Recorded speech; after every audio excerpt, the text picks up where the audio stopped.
like clockwork, Marissa got her insulin out her bag and went to the bathroom. Jackpot. Straight away, there was a huge crashing sound, and I almost jumped for joy. Hopefully, she'd have broken her legs, and then she couldn't work, right? I never wanted to see her smug face in this cafe again. But she didn't break her legs. It was much worse than that.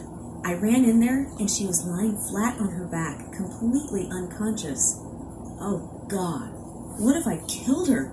The kids started screaming and asked me to call their mom, and then the boy gave me his phone. My gosh, the kids even had their own phones? I called her and asked her to come quick, and then I called an ambulance. There was no one else in the cafe. Even my manager was out running errands, so I quickly ran to Marissa's bag and dropped something inside. When the mom arrived, I couldn't believe it. She looked like a supermodel. She thanked me for calling her and asked if she could call Marissa's mom to let her know what had happened. Before I could even reply, she started digging through Marissa's bag, and that's when she found it. A bag of peanuts. The kids were allergic to peanuts, like majorly allergic, so I'd stuck a bag in there as part of my plan. The mom was horrified and asked the kids if they were okay. Then I asked what was wrong, and said that Marissa always had peanuts and drank almond milk in her cappuccino every day. The mom gasped and grabbed her kids into a big hug. The ambulance finally arrived, and the paramedics were shocked.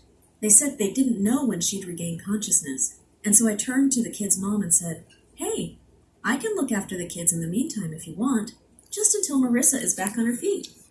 Then you won't believe it. The mom looked at me and said, "That girl is going nowhere near my kids ever again. She could have killed them with these peanuts." "Okay, when can you start?" Then she asked me if I had any experience with kids, and I showed her my portfolio. I'd printed a whole bunch of photos that I'd photoshopped of me and this fake family that I'd made up. She seemed impressed, but then she suddenly looked confused.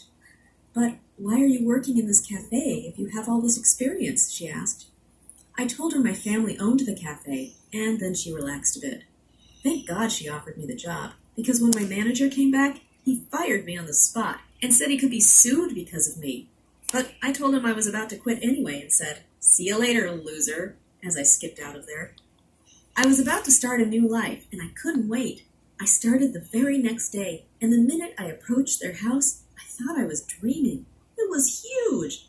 The kids actually seemed excited to see me, and that first day went well. I had to totally fake it until I made it, but it seemed to work.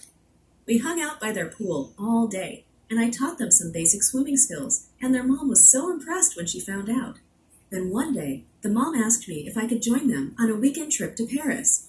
Luckily, I'd applied for my passport as soon as I started working for them, because I'd been waiting for this magical moment.